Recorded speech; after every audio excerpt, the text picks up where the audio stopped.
And today we get to make a little bit of history this morning by having the first ever sitting Vice President of the United States of America address the global Bitcoin community.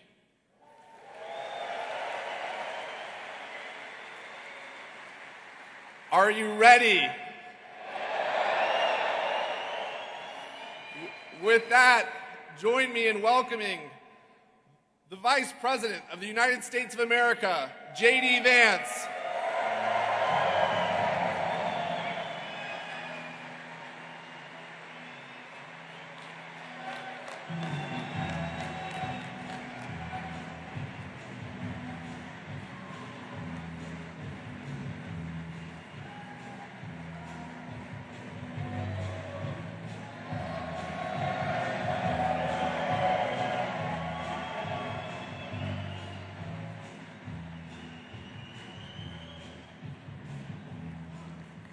Thank you. Thank you all. Well, first of all, I want to thank, please, thank you guys. Take your seats. And, the Secret Service is a little bit nervous because I told them these Bitcoin guys really like guns. But they really like the President and Vice President of the United States, too, so I think we're doing okay.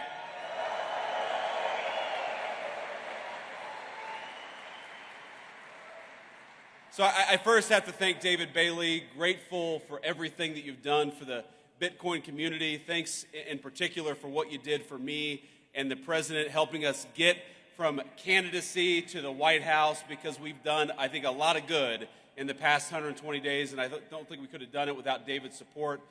I want to also thank the Winklevoss brothers, Tyler and Cameron. These guys are out here somewhere.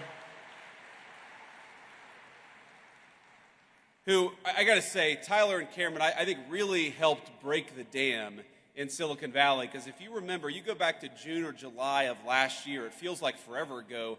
It's not even a year ago, where Silicon Valley, people would whisper in private that they were going to support Donald Trump for president. They would talk about the fact the Democrats had gone too crazy. We had to get Gary Gensler the hell out of there, but they weren't quite willing to say... But they weren't quite willing to say, at least not publicly, that they were going to take the big step and support Donald J. Trump. And Cameron and Tyler Winklevoss, I think they were some of the first big names in Silicon Valley to take that step, and a whole host of people followed them. So Cameron and Tyler, thank you for that.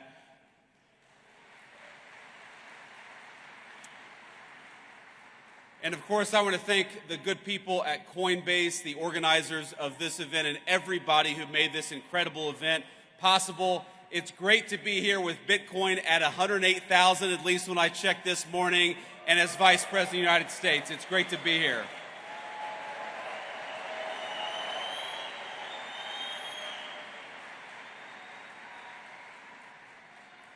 Now, you guys know I get to meet a lot of exciting people in my job, but it's been quite a while since I've been to a conference with this level of energy. I mean, hell, you guys came out here at 9 a.m. after a long night, I'm sure, in Las Vegas. You can't do that without a lot of good energy. But I promise I'm not just saying that to juice my own meme coins. But I think it's wrong, actually, to call this just a conference. This isn't a conference of people. This is a movement, and I'm proud to stand with you here today.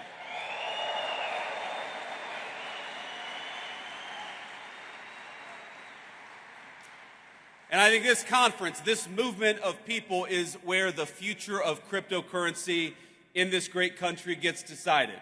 So let's start by making one thing abundantly clear. That future is going to be decided by the people, by you, not by unelected bureaucrats.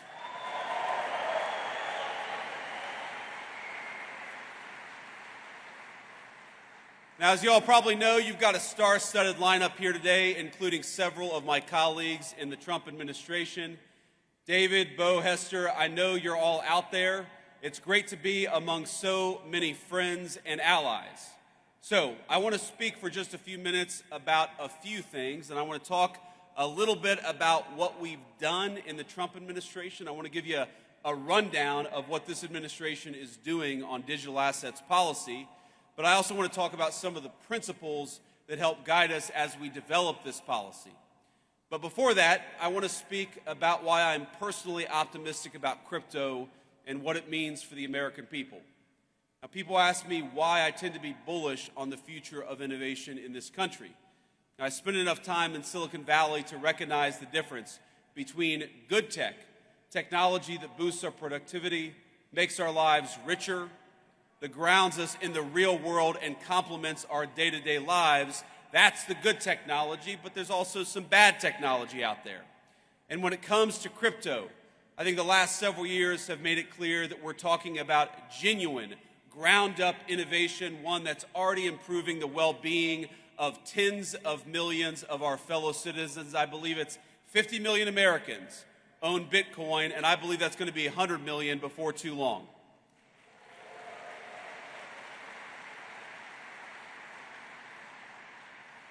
But it's not just about Bitcoin and about the value that's been generated, the wealth that's been generated by so many millions of our fellow citizens. Through decentralized finance, crypto has transformed how Americans transact with one another. It's expanded access to banking for many who may not otherwise have had it. And every single day, I feel like I see some groundbreaking new use of blockchain tech, whether it's in supply chain management, whether it's in hospitals, or whether it's in changing how we track and store patients' private health records. But for each of these new forward-looking applications, I also feel like there's an incredibly value-conservative element to crypto technology, and that's as a hedge. Crypto is a hedge against bad policymaking from Washington, no matter what party is in control. It's a hedge against skyrocketing inflation, which has eroded the real savings rate of Americans over the last 4 years. And as you all know well, it's a hedge against the private sector that's increasingly willing to discriminate against consumers on the basis of their basic beliefs, including their politics.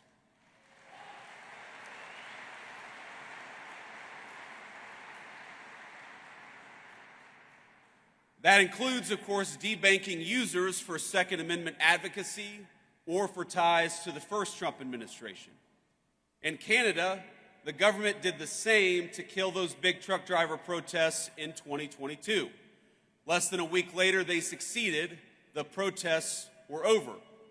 But maybe most importantly, I see crypto as a hedge against one of the most dangerous trends in the digital era in both the public and private sectors. And that's of elites who, rather than innovate themselves, prefer to simply take over and co-opt cutting-edge technologies to assert their control over other people.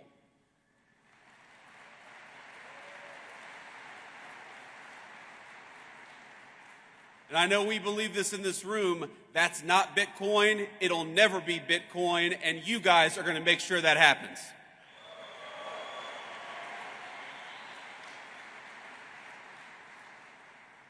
But as you know, there's a new sheriff in town because after 4 years of mistreatment and outright hostility led by Democrat regulators, lawmakers in this country have a choice.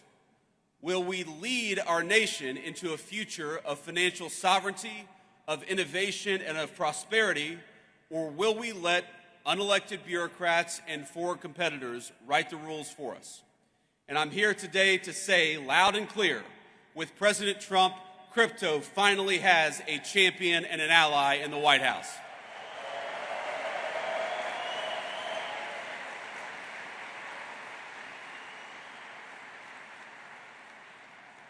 In our administration, we understand the full potential of the digital assets industry, not just as an investment, not just as a flashy technology, but as a symbol and driver of personal liberty for all our citizens. And we are dedicated to seeing that promise fulfilled. The way that we see it, the people in this room are the digital pioneers of the American economy. And that's why our administration is doing something a little unusual in Washington. We're listening to all of you as you blaze the trail of innovation. The innovators in this room are making people's lives better. You're pushing boundaries and solving problems, injecting unprecedented transparency into how we do commerce. And the way we see it, you all deserve a similar level of transparency and clarity, and most of all, you deserve respect and support from your government, not bureaucrats trying to tear you down.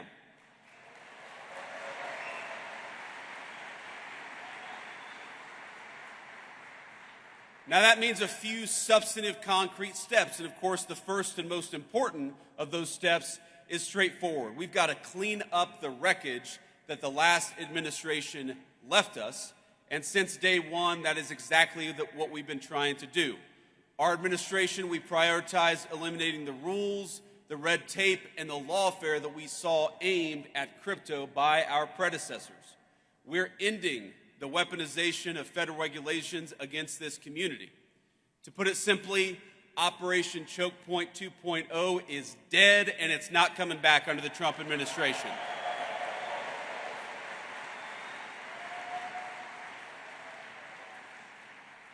And by the way, it's crazy that was ever even controversial, the idea of using the regulatory power of the government to crush an industry and to crush people who espoused a view that you didn't like. It's crazy, but let my words today serve as Operation Choke Point. Let me serve as its obituary. Now this is my vow to every single person here.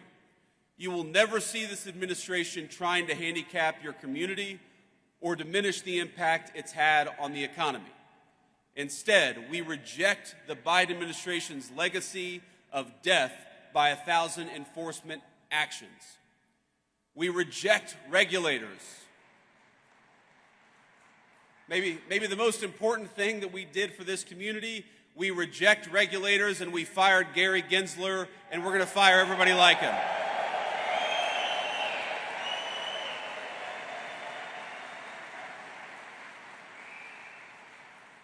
And we know that people like Gary Gensler, the game that they played is that under the pretense of consumer protection, they attacked every single effort to democratize our financial markets, and that is over. America. I grew up in a working class family. I believe that America is a place where anyone should be able to make a fortune, no matter where you grew up, what degree you may or may not have. And in recent years, I'm hard-pressed to think of a better place to do so than right here in the digital assets industry.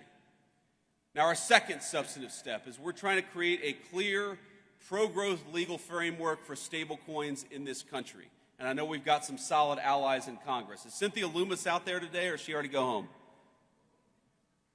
Well, you know, I was supposed to have dinner last night with Cynthia Loomis. We had a little event yesterday. And I looked around, I said, where the hell is Cynthia Loomis? And somebody said, well, she's got a dinner she had to go to. And I said, I'm the vice president. Unless she's having dinner with the president, Cynthia does not have an excuse to skip this event. But we love Cynthia, and I know that she's one of the great advocates for your industry in the United States Congress.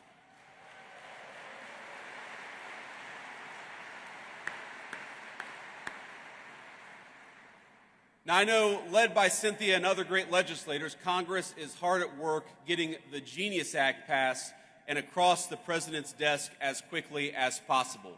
And that's an important step. It's with good reason, because regulatory uncertainty in this country has pushed way too much stablecoin activity overseas over the last few years. Now, somebody said to me yesterday that Bitcoin has done so much over the last few years with so many headwinds. Wouldn't it be nice to have a government that provided some tailwinds to one of the fastest growing industries in our country? And that's what we aim to do.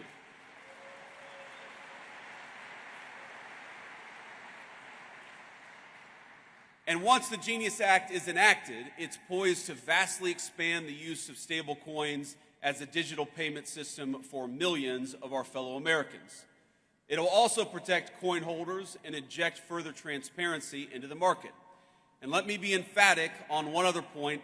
In this administration, we do not think that stablecoins threaten the integrity of the United States dollar. Quite the opposite.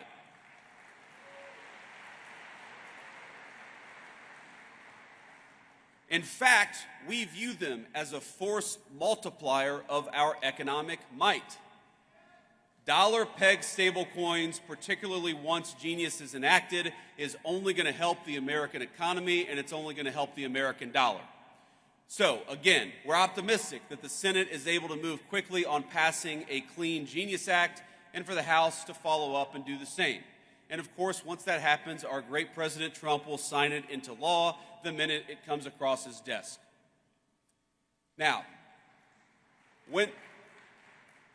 when that's happened, when the administration will then fully shift to our third priority, which is to enact a transparent and tailored regulatory framework for digital assets, one that's pro-innovation and fully incorporates crypto into the mainstream economy.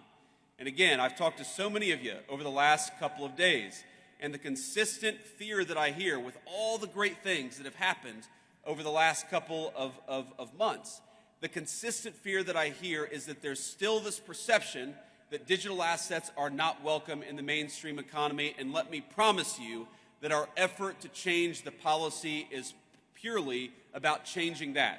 We want our fellow Americans to know that crypto and digital assets, and particularly Bitcoin, are part of the mainstream economy and are here to stay.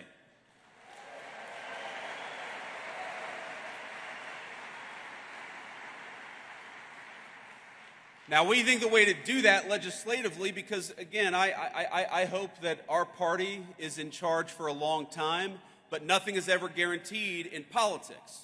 So the best way to ensure that crypto is part of the mainstream economy is through a market structure bill that champions and doesn't restrict the extraordinary value that Bitcoin and other digital assets represent.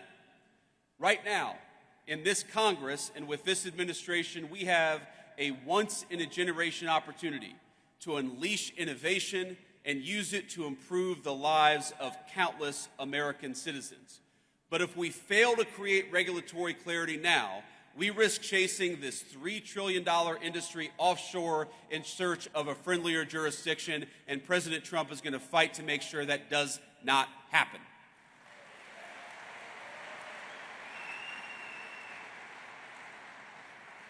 Think about this. By locking in smart, pro-innovation rules of the road, we can also make sure that Democrats or anybody else never wage another war on the crypto community.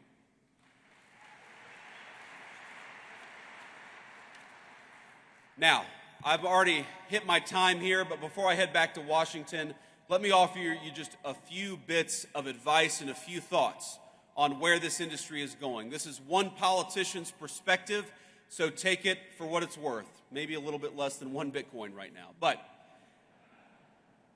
let me say a few things. First of all, I remember when I ran for Senate the first time I had ever entered politics back in 2022. And one of the frustrations, honestly, that I had with the crypto community as a person who was one of the only people running for office who actually owned Bitcoin, and I still own a fair amount of Bitcoin today.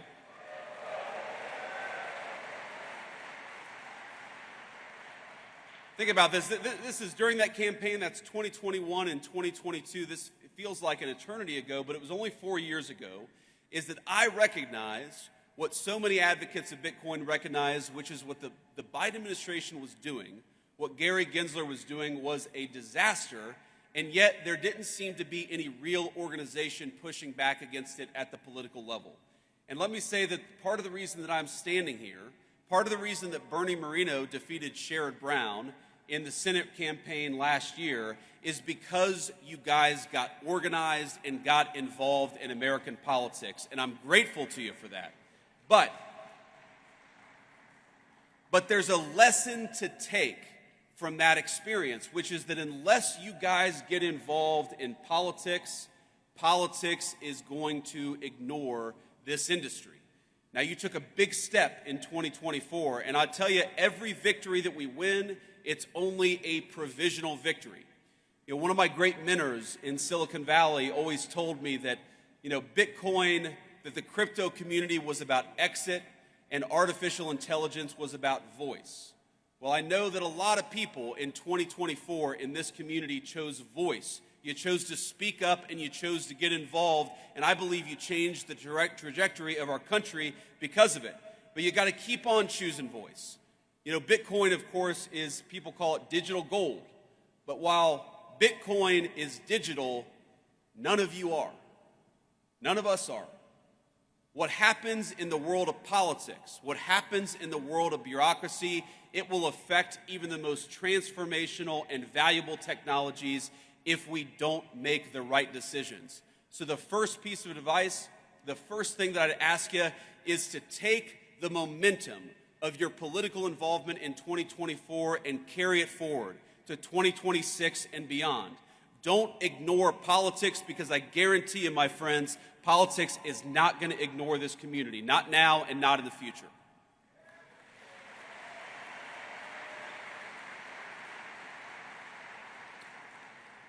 The second thing that I want to toss out there is that we have to start thinking of the long-term strategic implications of Bitcoin. Bitcoin is owned by about 50 million Americans. A lot of Americans have made a lot of money, have created a lot of wealth for themselves, and that's a great thing.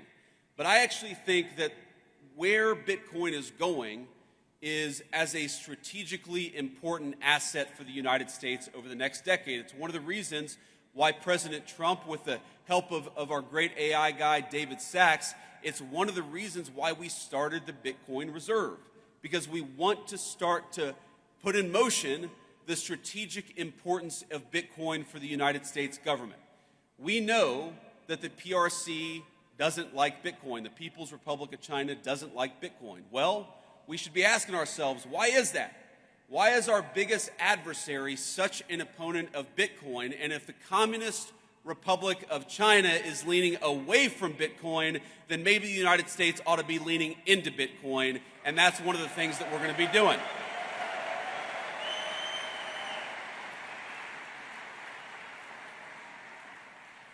But that's not a vice president standing up here and talking at you. The way that Bitcoin is involved in the strategic future of our country, that's got to be a two-way conversation.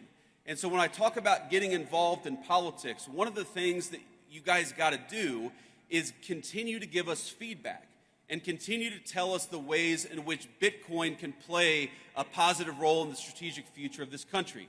I know the Bitcoin Policy Institute is working on this very topic now, but all of you have got to be involved in this conversation, because I don't think any of us want to wake up in a country 10 years from now that is less wealthy and less prosperous because we made bad decisions today. We're going to make the right decisions, but that depends on you guys being part of the conversation. So be part of that conversation. And here's the third thought that I want to leave you with. You know, one of the ways you hear this stated is that crypto is fundamentally a conservative or right-leaning technology, and artificial intelligence is fundamentally a left-leaning or a communist technology. Now, I think that overstates things a little bit in both directions, but there's a fundamental element of truth to it. Now, I haven't been involved in the day-to-day operations of a technology company in about 4 years since I entered politics for the very first time. But what I've noticed is that very smart right-wing people in tech tend to be attracted to Bitcoin and crypto, and very smart left-leaning people in tech tend to be more attracted to AI. Again, that's a gross generalization, it's an overstatement, but there's an element of truth to it. But what I'd ask you all is to remember that what happens in AI is very much going to affect, in good and bad ways, what happens to Bitcoin. And of course, what happens to Bitcoin is very much going to affect what happens in AI. So, while this is certainly a Bitcoin conference, and I know we're all proud of what you guys have accomplished over the last 10 years, my final piece of advice is to make sure you're keeping tabs on and staying involved in what's happening with artificial intelligence, because I don't want Bitcoin to be negatively affected by what happens in AI, and most importantly, I don't want America to be negatively affected by what happens in AI. And the best way to ensure that smart people are at the AI conversation is to ensure that Bitcoin is part of the artificial intelligence conversation. Our administration is committed to it. I want you guys to be committed to it as well.